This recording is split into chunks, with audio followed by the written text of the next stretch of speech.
Good evening, everyone. It's an honor to have past Rotary Foundation trustee Carolyn Jones speaking to our club this evening with her presentation, Racism, Social Justice, and Rotary, through the prism of one Black female Rotarian. A small-town girl from Tarrytown, New York, Carolyn Jones graduated from Stanford University with distinction and received her LLB from Yale Law School. She practiced law for 31 years, was an assistant attorney general for the state of Alaska Attorney General's office for 23 years, and a supervising attorney in the office during the last 7 years before her retirement in 1998. Carolyn joined the Rotary Club of Anchorage East in 1987. From 1997 to 1998, she was the governor of Rotary International District 5010.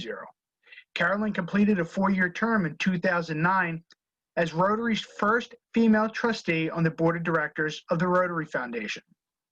Carolyn's past Rotary activities are too numerous to mention, so she won't go into any further detail. All in all, she has received a lot of awards and recognitions in her lifetime for which she is honored. Carolyn has traveled to Russia 35 times in her service to Rotary, 5 of those trips as a Rotary volunteer. Her story, The Children of Russia, was published in the July 2002 issue of the Rotarian and in Chicken Soup for the Volunteer's Soul. Carolyn has 2 adult daughters, Nina and Carrie, but no grandchildren. She loves to fish for salmon, hike Alaska's many trails, watch American football and baseball games, and see the world, and count the stars in the bottom of her champagne glass. Now it is my pleasure to introduce Carolyn Jones. I'm old enough to remember 1955 when Rosa Parks, a tired Black woman in Alabama, boarded a bus, sat in a front seat, and refused to yield when a white passenger demanded his right.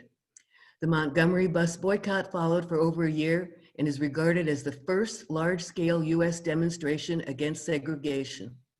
Ultimately, the U.S. Supreme Court declared segregated busing to be a violation of our Constitution. I'm old enough to remember the Greensboro sit-in, a civil rights protest that started in 1960 when young African-American students staged a sit-in at a segregated Woolworth's lunch counter.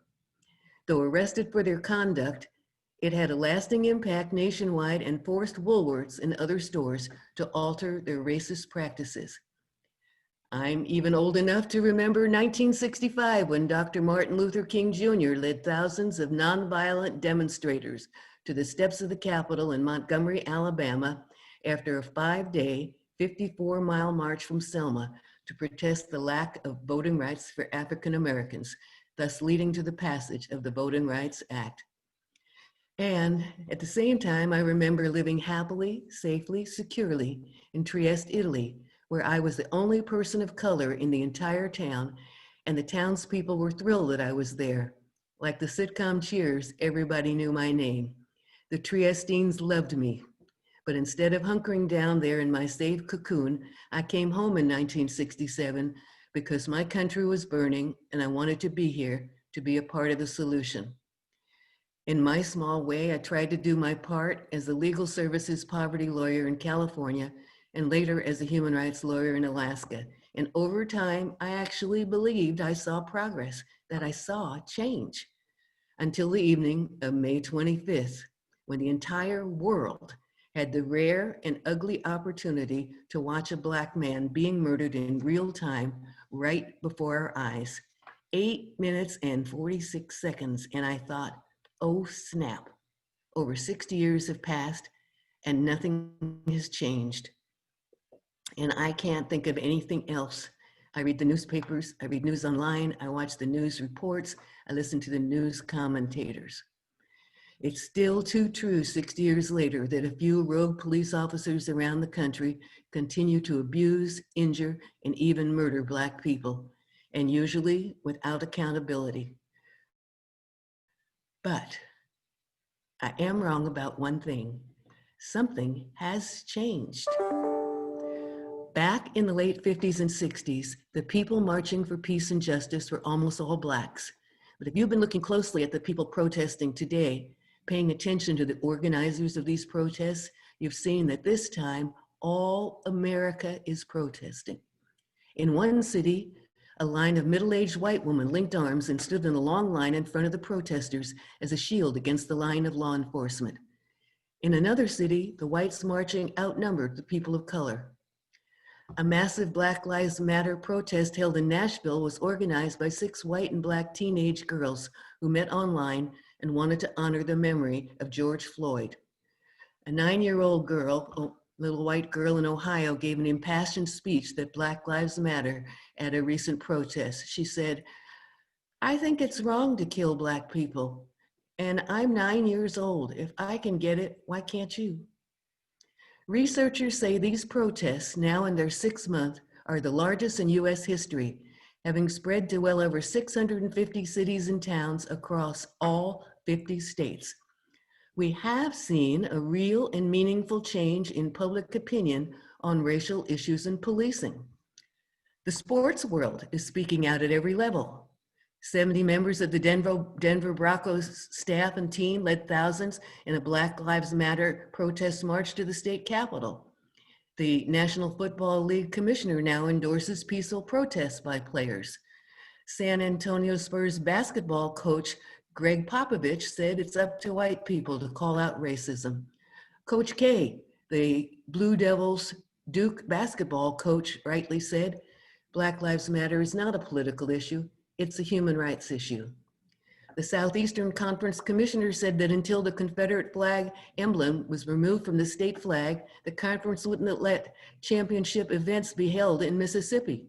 The NCAA followed suit and banned all postseason activity from being played in the state until the flag is changed. And the Mississippi legislature subsequently voted, and the governor signed a bill removing the Confederate flag from the state flag. The Ole Miss and Oklahoma football teams marched together for social justice in August. And again in September, the Ole Miss and Florida teams jointly took a knee before their season opener. NASCAR no longer flies the Confederate flag at its races. And most recently, the sports world canceled games and came to a halt for several days in protest of the Jacob Blake shooting. It genuinely feels like a national racial reckoning. Disney is rethinking Splash Mountain because of the racial stereotypes from the film it's based upon, Song of the South. HBO pulled the film classic Gone with the Wind from its new streaming because it felt that it needed to add some historical context.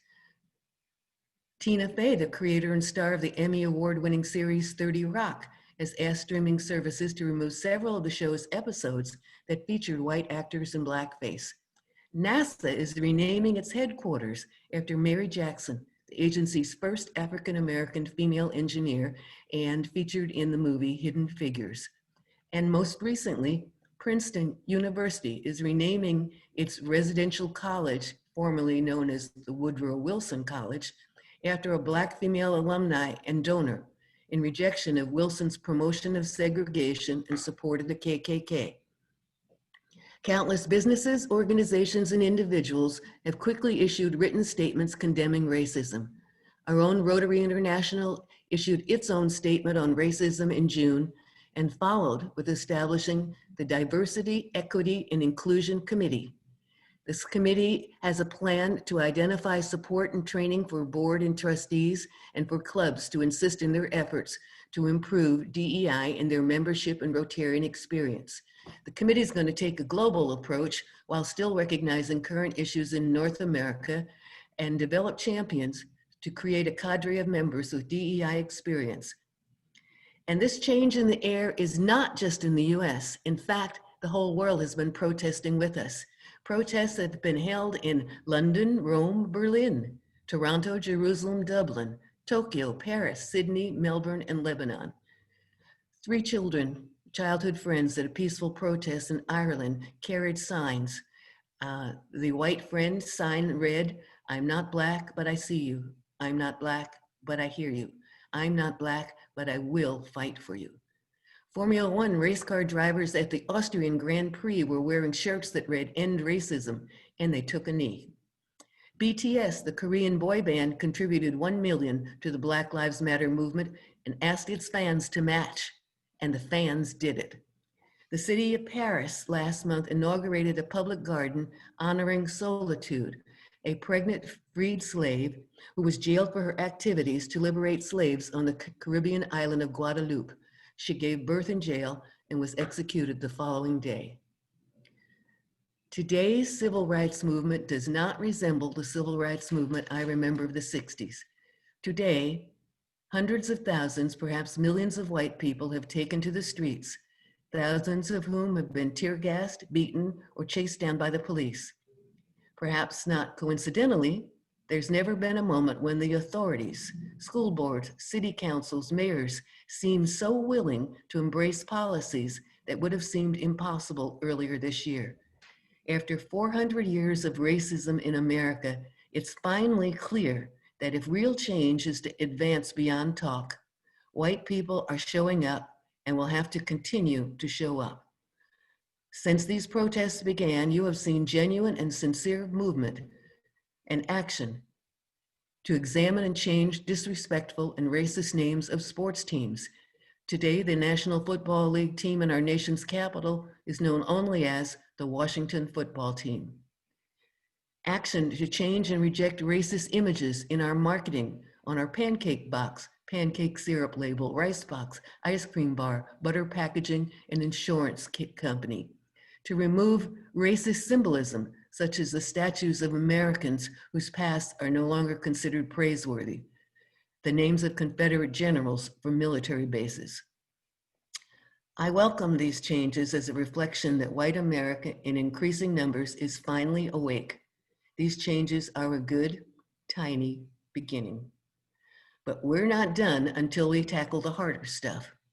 That's the institutional or systemic racism that's been too long embedded as a normal practice within our society. It's led to such issues as discrimination in criminal justice, employment, housing, healthcare, political power, and education, among other issues. Tackling these issues means getting justice for George Floyd and those who went before and after him, dead at the hands of excessive police force. Tackling these issues means leveling the educational playing field and ensuring that minority and disadvantaged children have equal access to an education that can lift them up. Tackling these issues means equal employment opportunities. I think you get it. So Rotarians, I want to toss out a few concrete examples of how you can make a difference. In the interest of time, I'm going to focus on just one area where institutional racism should be addressed: education, and most especially in these pandemic times. Pandemic schooling is producing a lost generation of coronavirus kids and deepening the divide between rich and poor.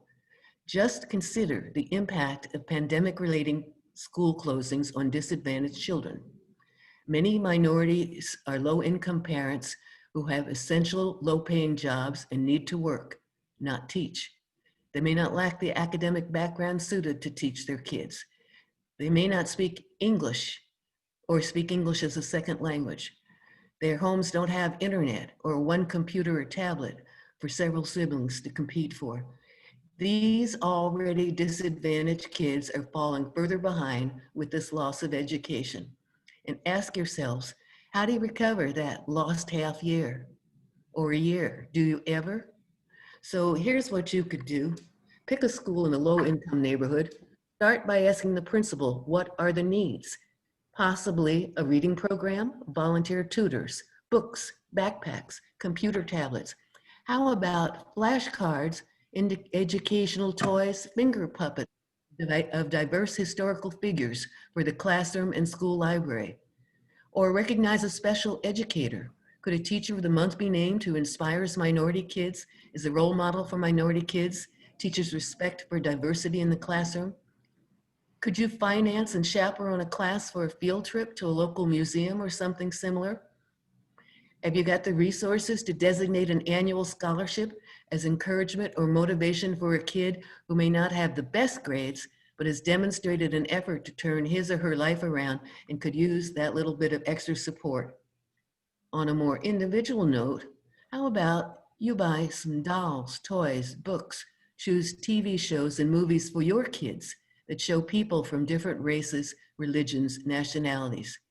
And if you have the means, you could alter your will and name as the beneficiary a historically Black college and university, or a donation, make a donation to the American Indian College Fund. If you change the life of one of these little children, remember me, I was once that little child. President Holger's Rotary theme for this year is Rotary Opens Opportunities.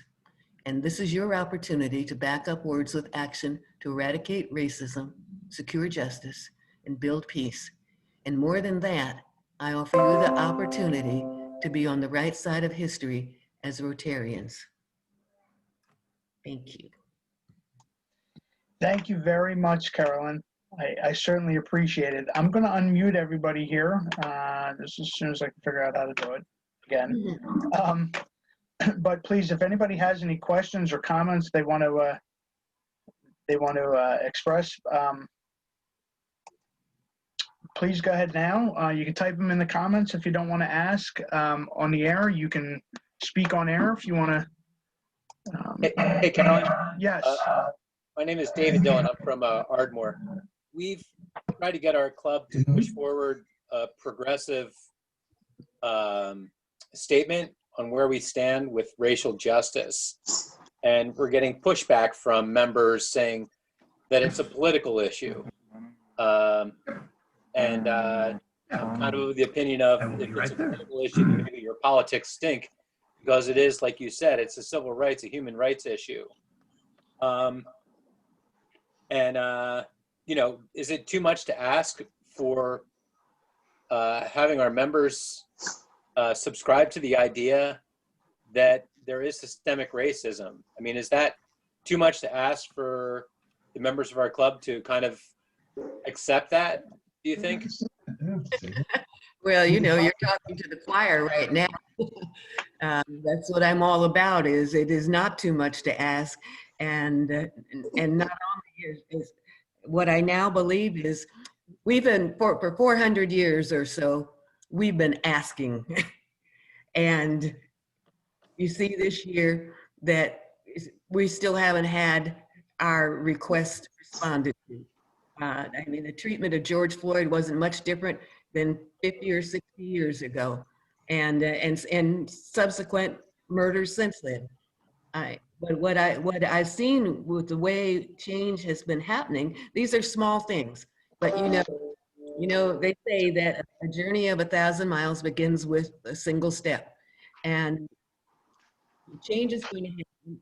We have to take those steps. And if change is really going to happen, it has to be all of us. And anybody who saw that video, if you watch that video, if you can stomach it, I don't see how you can. Yeah, I completely agree with you. We're just having a hard time convincing all the members of our club that, you know, if we're to be leaders in the community, this seems right up Rotary's alley. Of, you know, is it the truth? Is it fair to all concerned? Will it build goodwill and better friendship? It will be beneficial to all concerned. Have you seen Rotary statement on racism and social justice? I have, and I don't think it didn't go so far as to admit the systemic racism aspect of it. That's true. That's true. So I thought it was watered down in that regard. Well, yeah, it was. And having been hobnobbed with the senior Rotary leaders, I have to tell you that it's monumental that they managed to issue that amount, because the board of directors represents people from all over the world, and they come from backgrounds, different cultures, different opinions. Right. Plus, it's also an international organization. So the fact that they were persuaded that they should say something, and they did. I thought that was a major achievement. And then when they decided they would establish this committee, which has just been established, they just had their first meeting, I think, a week or two ago. That was also a recognition. But in their statement, they had to say that they were embracing international topics as well, because we are an international organization. Yeah. Matt, thank you. Mem, I'm sorry. Good question, David. Sorry, I didn't mean to cut you off there. I thought you were done. Mem, you have a question here. I see your hand raised. If you want to go ahead. I really just wanted to build on the previous comment, and that is that I think that if we're not willing as individual clubs and Rotarians to accept that there is systemic racism in this country, then we are being not only disingenuous to reality, but and to Rotary's mission, but I think that we are being foolish, because not only is it the right thing to recognize and to work on, but if we want to keep membership and we want to grow membership, we are idiots if we do not recognize this. I mean, there is no way that we're going to be viewed as an organization that is welcoming and inclusive of the community if we are essentially denying that there is disparate treatment of people around this country. And I'll tell you that if my club did not agree that there was systemic racism, I would be having rather lively conversations in my club and probably would not last very long as a member. I don't think this is an item that should even be open for discussion. Kevin? I would like to follow up with, to amplify what Mim says. One of the things that we are suffering from is the overall global look at what Rotary is supposed to be like. In many cases, it seems that Rotary has been left behind and is no longer relevant. And this is an opportunity for us to establish relevancy in a modern world. And the reason why we want to do that is Rotary needs to be attractive to people all over the world. And essentially, if we look at ourselves in the mirror and we are not attractive because we are not relevant, then we're going to be on the losing side of history, as Carolyn would say. Susan Garrison, go ahead. Yeah, I think, David, that one of the things that you have to be very mindful of is definitions. I don't think that you can expect that you're going to have a conversation and have everyone, even Rotarians, approach this. We had this in my Quaker community. We watched a film and we'd say like, oh, but and people approach it. There's definitions here. We've got to have conversations with each other as people before we expect people to simply definitions and talk to each other. I mean, I'm not saying I disagree with your statement, but I think that it is not reasonable to simply throw something out there and without more expect club members to simply buy it. I think there needs to be communication among the members of the club. I mean, and I've been talking with Rotary International's membership specialist on DEI and saying, how do we get people on the same page about it? Yeah, pursuant. Too many Susan, people think like, oh, it's about like, oh, I'm not a mean person, and Yeah, exactly. So I mean, to that point, we've tried to bring speakers in to, if someone's not going to go and do the self-education on their own, we could do education in at the club level, and we're starting to get pushback about having people come in and speak on the issues. Oh, wow. Okay. So it's one thing to not do the self-education yourself, but to push back. It's like, hey, this great country we live in has been in flames for 6 months. Like we can't ignore that this issue, that it's happening, that this issue is being pushed to the forefront of all of our consciousness. We would be remiss as Rotarians to do so. David, as a member of your club as well, I don't know where that has happened, but we've been very few members online and where most of this has occurred. And I'd love to see us have more of our own members online. But if it goes to the board of directors of our club, that would be one place. But I don't see it as a political issue at all. It has gone to the board. It's gone to the club. Where we're getting the pushback. Well, I'd be happy to join in that conversation with you. I would love you to join in the conversation. I would consider that the best birthday present I get next year. Okay, will do. Pat Patterson, you had your hand up. Yeah, let me unmute there. I hope the football game isn't interfering here in the background. It's kind of interesting.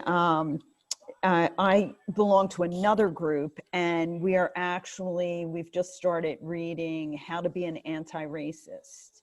And the very first chapter, several like shocking things to me in there. It went over the definition of systemic racism and that type of thing, but it also made a reference to, the Rotary Club, as if the Rotarians were, like the opposite of anti-racist. It wasn't saying they were racist, but ignoring the fact. And I thought to myself, hey, the examples they were giving were right along with the four-way test. So it might be something with the group. I'm sorry, I don't remember which group, David, you're from, but Ardmore. that is, it's a really good book. And just even the first chapter, if you even went through that. Yeah, I've read a bunch of the books. What I'm saying is the people are not just doing the self-educating on their own. I mean, if they, Right. hard to read those. They just did Between the World and Me. I mean, there's so many books out there that are just so powerful that if you get one chapter or two chapters into them, I can't see how it can't sway your opinion on the matter. Yeah. I'm sorry, Pat, were you done? The only other thing I was going to say is the author of How to Be an Anti-Racist was just recently at Dickinson and did a virtual presentation. That might be an option, not for a single group, but for the entire district. Okay. Past District Governor Mark Dinley, you had your hand up? I did, Kevin. Wanted to thank Carolyn for being with us. Some of the clubs I hear are doing some online book reviews or online book clubs. And I put in my notes 2 books that I've read recently that really had an incredible impact. One is Under the Warmth of Other Suns. And that basically gives you a real idea of what it is like, because it follows a New York Times, it's a Pulitzer Prize winning book, I believe. It follows 4 people and talks about the migration and the reason people have left the South and the type of systemic racism that there was there 100 years ago. But the other one, The Color of Law, really revealed for me, I have a background as a practicing land use attorney, and every once in a while, and it's frankly a lot more often than you want, you will find a deed restriction. Guess what that deed restriction says? I've seen it in various offensive forms. I've seen no blacks, I've seen no Jews, I've seen no Syrians, you name it. But what I didn't know, 43 years into practicing law, is that wasn't people doing this on their own. That was the federal government putting this into the FHA handbook. Wow. So if you pick a book like that, and that's not an easy read necessarily, but if you get a discussion going about that, it's part of our collective amnesia about this. I'm out in California right now in Oakland, but a little bit north.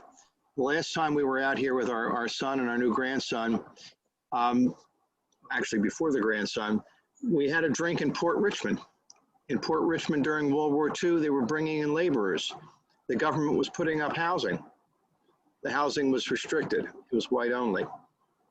And then it was deed restricted when they turned it over after the war. There's things that we don't know. So David, maybe those are some ideas you could take back to the Ardmore Club and get people to read a little bit, or give them chapters to read and open their eyes a little bit. So just a thought. Thanks, Thank you, Peter. Carolyn. Carolyn, it seems that We have a question in the chat here from Billy Simbo, a comment in the chat here from Billy Simbo. He says, we seem to be stumbling on the term systemic racism, and maybe you can explain that better to everybody at the request of Billy Simbo. It's racism that's been practiced, that's gone on for so long that it is now a normal practice within society or an organization, and often taken for granted. I mean, with credit, for example, it may be the assumption that if you're a minority, you can't be relied on to pay your bills.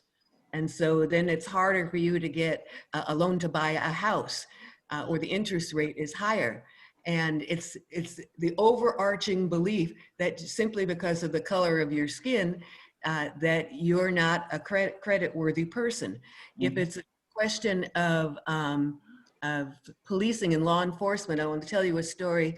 This is, I'm going to pull back the curtain, and there are a few of you who will recognize this story right away, and for the rest of you, you get to see behind the curtain. It's called The Talk. The Talk in Black society, the has a capital T, and talk has a capital T, because this is significant. And most parents have this talk, particularly with their young Black sons. And the talk is how you conduct yourself if you ever are in the company of law enforcement. And be polite, be soft-spoken, don't be belligerent. All of those things that so don't set yourself up to appear to be a threat, because if you do, you will be the next George Floyd. So it's things, it's anything, any kind of practice, anti-Black practice that's been going on for time immemorial, and has gotten to the point where it's just now ingrained in what people do and how they think. Thank you, Carolyn. Okay, anybody else? Questions, comments? Like I said, you can put them in chat. You can unmute and just ask. There's two. Yep. Yes, Kevin. First of all, Mrs. Jones, thank you so much for being with us this evening, and it's a pleasure to hear your experiences. There's some chat going on that not everyone may be looking at the chat, so I'm just going to address it head on. Not recognizing my Blackness is calling me invisible, and I will not be invisible, not even in Rotary. Okay, so you can tend to say, you know, I have a lot of Black friends and I don't see color, but that's insulting, because you choose not to value the experiences that I bring to the table that are unlike yours. Also, those of you who know me know why I am a member of a club that's not in the same town where my business is. So we do have systemic racism in Rotary. It's not the lack of diversity, which we have a little problem with that too. But we need to make sure that we define diversity and racism. And at this point in my life, I'm not carrying that burden for you, white people. That is your burden that you have to bear. And that's a burden that you have to fix. Don't come to me to fix it, but you have to understand what your privilege is, what your privilege has been in this country. And once you understand and realize what your privilege is, just by the basis of you being white, then we can have a conversation on how to fix this awful sin of racism? George, hi, my name's Renee. Hi, Renee. Hi, I'm a member of the Coatesville Rotary. I've been a member of the Coatesville Rotary for, I guess, 15, 16 years. The club in itself is a good club, but I also belong to a small committee that represents a club throughout our district. The other side of what you're speaking about is not that necessarily your color people pretend that they're not colorblind, but they have preconceived notions about you. They think that, you know, here is a woman of color. I'll just give myself an example as an example. Here's a woman of color. What can we expect of her? Is she going to be combative? And in this one committee, again, it was not Coatesville's committee. I was in a district committee representing Coatesville. And I was just echoing a statement made by somebody else, my support, and what this other person said. And one person in that group jumped all over me and was, number one, combative, number two, very, very, very angry, and used words that I would say was not, I hate to say the word sensitive, but wasn't savvy, that had certain connotations.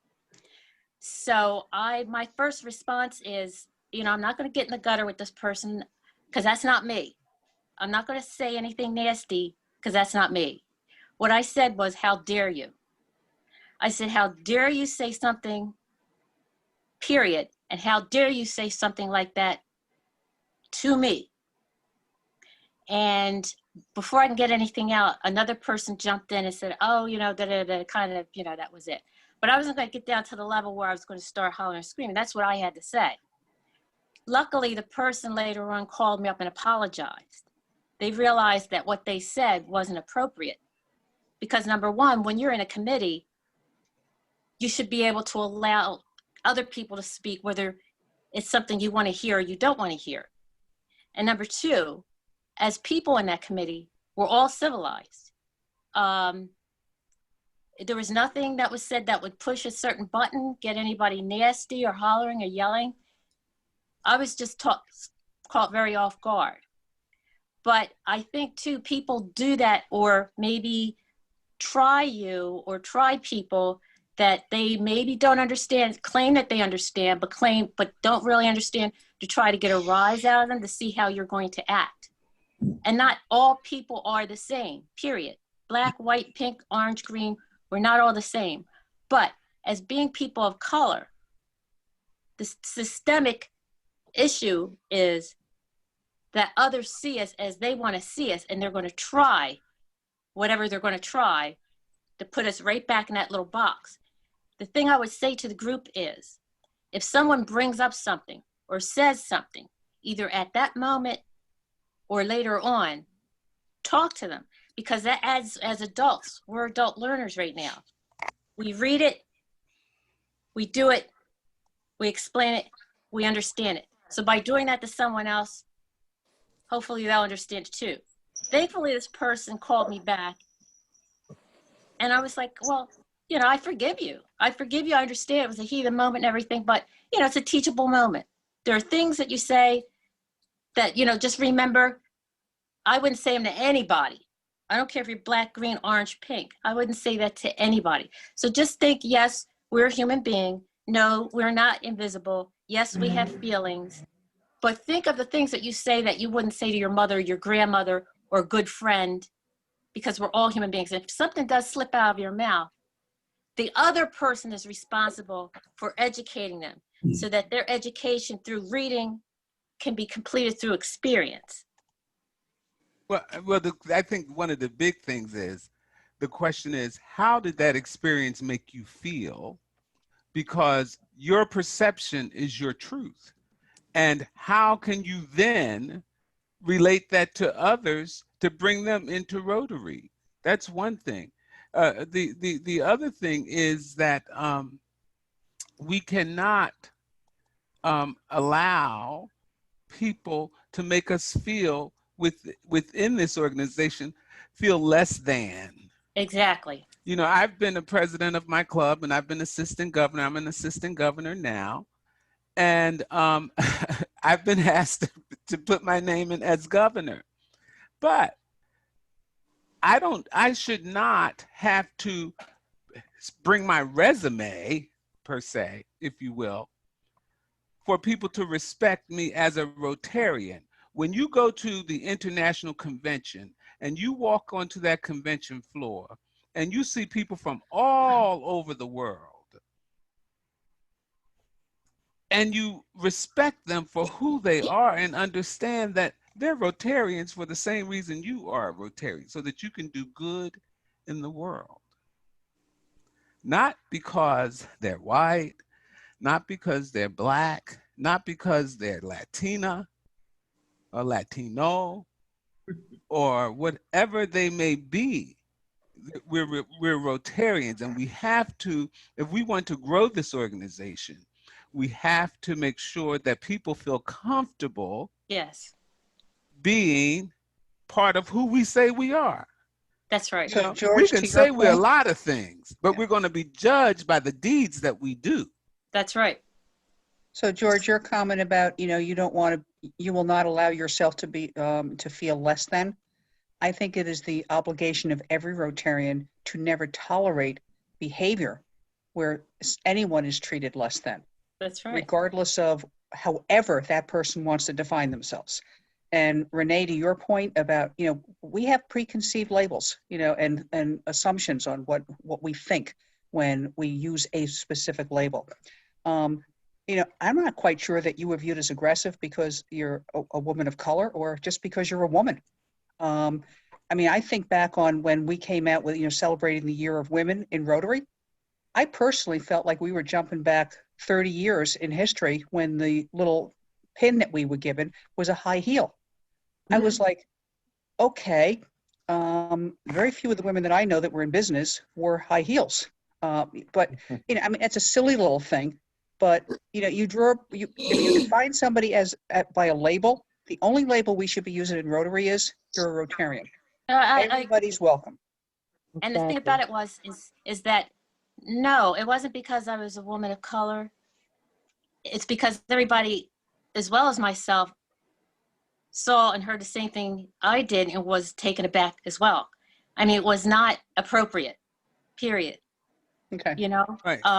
You know what I'd like to put on the table. Someone from one of the largest companies in this country was shared with a group of people that I was on a Zoom with, said, and he's a white man.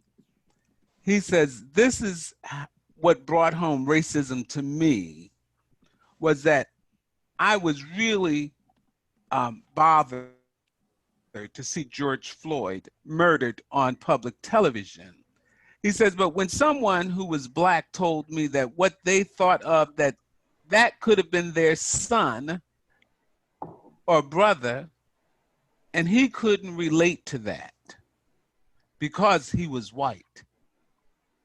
He couldn't relate to one of his white sons being lynched in the United States. Thus is our problem. Is that only me? Is that only black people who can envision their child being lynched in the United States? Is that something that only black people have a problem with? Do you understand what I'm saying? George, could I? Go ahead, Kathy. Yes. I see Hi. someone else. Kathy over here is waving. Yep. Yes. Hi, I'm Kathy. I'm from the Longwood Rotary Club, and I wanted to address both what Carolyn said and what George just said. I am a mom raising 3 young white men, and we have had the talk many times about how privileged my 3 white-skinned sons are, and how difficult their classmates of color have to experience life when they go out every day. into the world. And it's interesting that I guess, you know, that if you do your job right, then your kids will hold you accountable. And my kids were, you know, interestingly, when I decided to join Rotary 9 years ago, they asked me why. They said, do you know what kind of organization it is? And I said, absolutely. My grandfather was in Rotary. My father was in Rotary. And they said, well, do you think that it is equal and welcoming to all? And I said, well, I think so. And they said, well, look around. Are your dues, you know, is it easy for a person from a low income business to become a Rotarian? Can they afford the dues? Do you see that you are surrounded by diversity? So they, you know, kind of pushed me to really think about what kind of organization I wanted to be part of. And I joined Rotary, and I am proud and so happy that I have been part of Rotary. And in defense, I have talked quite often about service above self, about the wonderful things that are done by fellow Rotarians. And my kids have seen through role modeling the great work that Rotary can do. But we have more to do. And I think that that's the reason why I'm here tonight, because I want to hear from everybody, and I want to see that Rotary is committed to making a difference. I'm part of a lot of professional organizations, and to be honest with you, we're a little behind because other professional organizations have had committees in place for years. And hopefully we're on the right track.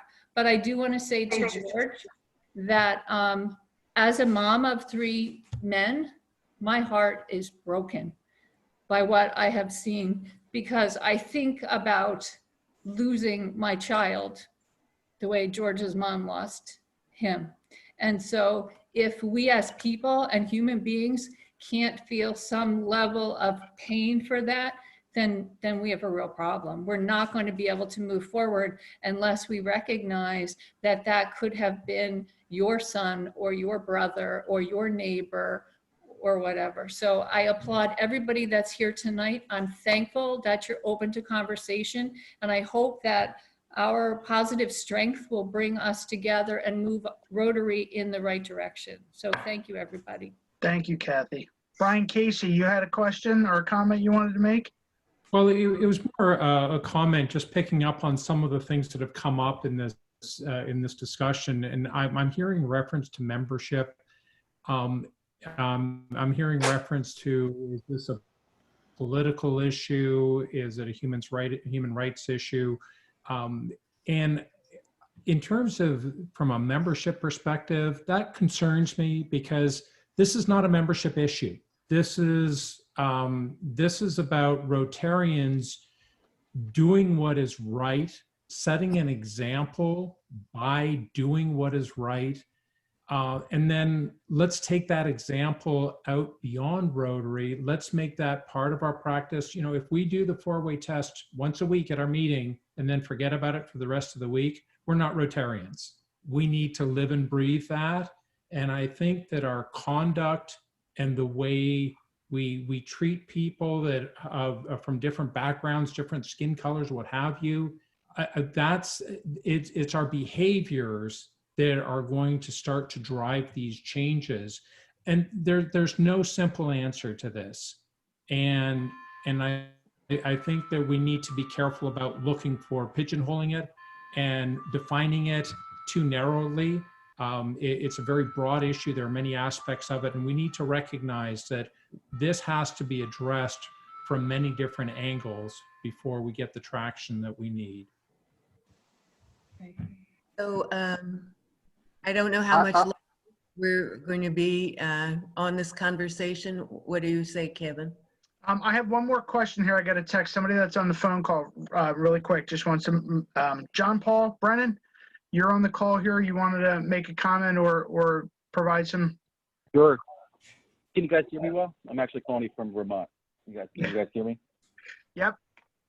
I was just going to offer myself as a resource that Carolyn's pushing. I want to thank you, Carolyn, and Peter Marginley. Go figure, bringing up with the Federal Housing Act with respect to Levittown. I mean, look at Levittown's deed, and they pretty much, kind of discriminated for sure.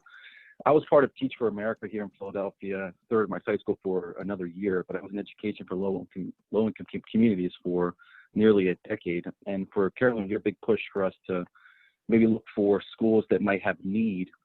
Kevin, I might reach out to you directly so we can maybe galvanize some resources, but I have several primary contacts with the largest charter school in Philadelphia, which is KIPP, as well as Mastery Charter Schools, that I'm willing to give my resources and time to make some connections. So if there are clubs in our district that want to be a part of those organizations or want to get connected, I'm happy to help. And then the same thing is true with Teach for America here in Philadelphia. I'm very connected to that organization as well. So I'll definitely be willing to make myself a resource if there is a call to action for other Rotary clubs in our district to give back in that way. So thank you, Carolyn, for that push. And I just want to offer myself as a resource in that capacity. Great. Thanks, John. Well, Carolyn, do you have any closing remarks? I'm thankful for the discussion that we had and the opportunity that you brought by joining us today. But do you have any closing remarks or anything you would like to close with here before we end our session? I do. First, I want to thank several of the members for their vulnerability and taking the risk to tell us all just what it feels like. It's if you hear, I don't know how each of you processed some of the information you got, but they took a risk to say what it's really like at this moment in time to be a minority and how it's different.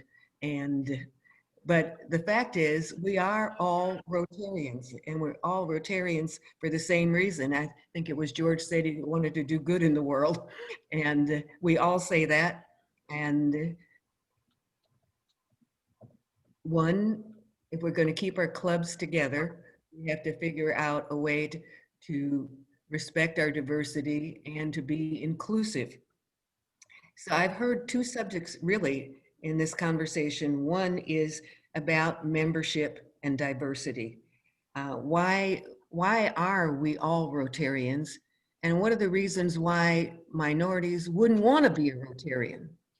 So if you care about diversity in your club, that's a conversation you need to have. The other subject that has come up today is what can you do in your own community to address systemic racism? And we had a more specific conversation about education, but there are many other ways, both that Rotarians can do and some that will require you take your Rotary hat off and go find another organization to do them, because they may require a political solution like a law, and that's something we can't do as Rotarians.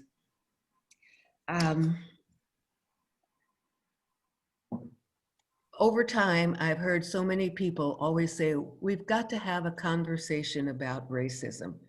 And we had one here, and I've participated in many, and I've heard that wish many times. And frankly, I'm tired of people wanting to have a conversation about racism. I want us to do something.